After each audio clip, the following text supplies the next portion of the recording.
Syria में विद्रोहियों का आतंक रुकने का नाम नहीं ले रहा है। अब विद्रोहियों ने सीरिया के दक्षिणी शहर दारा पर भी कब्जा कर लिया।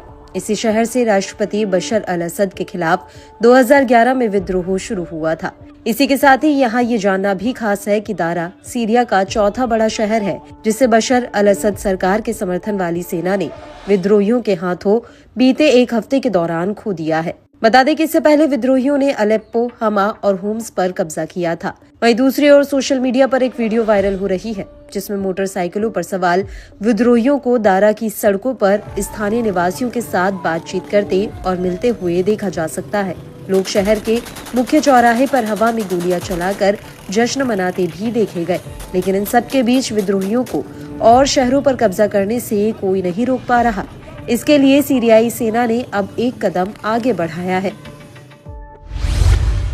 विद्रोहियों के साथ सीरियाई सेना का समझौता।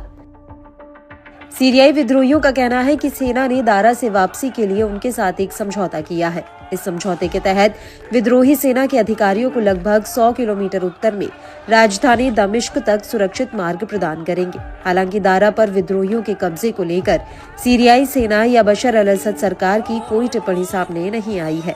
ये शहर जॉर्डन की सीमा से लगे सीरियाई प्रांत की राजधानी है, जिसकी आबादी करीब 1 लाख है। 13 साल पहले असद सरकार के खिलाफ यहीं से विद्रोह की शुरुआत हुई थी। इसलिए दारा पर विद्रोहियों का कब्जा होना असद सरकार के लिए सबसे बड़ा झटका है। आपको बता दें कि सीरियाई विद्रोहियों ने देश के तीसरे सबसे बड़े शहर होम्स के उत्तर में कस्बों में प्रवेश किया था और एक नेशनल हाईवे के साथ आगे बढ़ रहे थे, जो राजधानी दमिश्क की ओर जाता है। बिजली की तेजी से आगे बढ़ते हुए इन विद्रोहियों ने मिडिल ईस्ट को हिलाकर रख दिया। हयात तहरीर अल शाम समूह की अगुवाई में आतंकवादियों ने हमा और होम्स पर कब्जा कर लिया। दूसरी ओर दमिश्क में रूसी दूतावासों ने एक चेतावनी दिखाते हुए रूसी नागरिकों को सीरिया छोड़ने का निर्देश दिया है। मॉस्को सैन्य सहायता प्रदान करने सहित सीरिया के राष्ट्रपति बशर अल असद का प्रमुख सहयोगी बना हुआ है। सीरिया में हो रही घटनाओं का सबसे ज्यादा नुकसान वहां की जनता को भुगतना पड़ रहा है। संयुक्त राष्ट्र शुक्रवार को कहा कि सीरिया में बढ़ती लड़ाई के कारण केवल एक सप्ताह में लगभग 2,80,000 लोग विस्थापित हो गए हैं और चेतावनी दी है कि ये संख्या बढ़कर 15 लाख तक पहुंच सकती है। लेकिन इसी बीच हिजबुल्लाह सीरिया के लिए मसीहा बनकर सामने आया। सीरिया को बचाने के लिए हिजबुल्लाह ने लड़ाके भेजे।